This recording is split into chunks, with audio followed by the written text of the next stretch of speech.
Hi bro. మన ఎన్టీఆర్ది ఇప్పటిదాకా glimpse release అయింది కదా, అవును. ఎలా అనిపించింది? జోగుపేట అని సినిమా మాత్రం బీభత్సంగా ఉంది భయ్య. డైలాగ్స్ కానీ ఒకటి సముద్రం కంటే చేపల్ని కనాలి కానీ మన కత్తుల్ని నెత్తుర్ని చూసినట్లుంది. అందుకే ఎర్ర సముద్రం అంటారా అనే డైలాగ్ మాత్రం చించి పడేసిండు.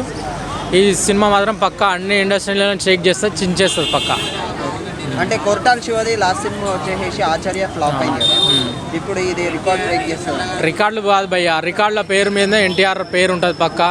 ఇండియా పేరు ఎత్తంగానే మాత్రం పక్కా చెప్తున్నా, ఇది ఒక టైటానిక్, ఒక ఎపిక్ బ్లాక్ బస్టర్, ఇవన్నీ సరిపోవు దీని దగ్గర. పక్కా చెప్తున్నా, సినిమాని మాత్రం ఒక రేంజ్లో చూపిస్తున్నాడు కొరటాల శివ. ఫ్లాప్ కాదు ఇది, పక్కా చెప్తున్నా, ఇండియన్ షేక్ చేస్తుంది. అంటే గ్లిమ్స్లో వచ్చేసి కత్తితోటి మన చంద్రుడిని రక్తంతో, అవునవునవును, అది ఎలా అనిపించింది? చెప్తున్నా కదా, దేవరా అంటే ఎన్టీఆర్ బన్నీ బావరా అన్నట్లు చూపిస్తున్నాడు. సినిమా మాత్రం వేరే లెవెల్. ఖచ్చితంగా కత్తితో సముద్రం పక్కన చించుతుంటే, మన టెంపర్ సినిమాలో ఒక ఫైట్ ఉంటుంది సముద్రం పక్కన, ఆ గోవా పక్కన బీచ్లో, అంత వేరే లెవెల్ అనిపించింది నాకైతే. ఆ పనికి రాదు అనిపిస్తున్నది దీని దగ్గర. ఇది ఒక టెంపర్లు కాదు, 10 టెంపర్లు 10 సింహాద్రిలు కలిపితే ఒక దేవర అవుతుంది పక్క. అంటే RRR ఇంతకుముందు లాస్ట్ సినిమా వచ్చేసి ఎన్టీఆర్ది RRR కదా, ఆ RRRని ఏమన్నా రికార్డ్ చేసే బ్రేక్ ఉంటుంది? రికార్డ్ బ్రేక్ చేస్తా లేదో కానీ మాత్రం పక్క 1000 కోట్లు మాత్రం కొడుతుంది. ఎందుకంటే ఇప్పుడు మన వాళ్ళు అందరూ డెవలప్ అవుతారు 1000 కోట్లు కొట్టడానికి. ఖచ్చితంగా ఇది కూడా 1000 కోట్లు కొడితే మాత్రం సినిమాలన్నీ ఎన్టీఆర్ పేరే వినిపిస్తాయి పక్క. అప్పట్లో శ్రీదేవి ఎన్టీఆర్ పేరుని మొత్తం పేర్లు రికార్డులు ఉంటుండే, ఇప్పుడు మాత్రం ఈ జూనియర్ ఎన్టీఆర్ జానవి కపూర్ మీద పేర్లు రికార్డ్ అయిపోతుంది సినిమా.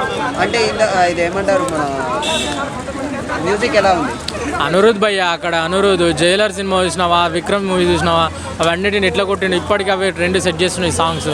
యాష్ 1 ట్రెండింగ్ సెట్ చేస్తున్నాయి. ఇది కూడా పక్కా చెప్తున్నా, ఇది కూడా పక్కా ఒక సినిమా 1000 కోట్లు కొడుతుంది.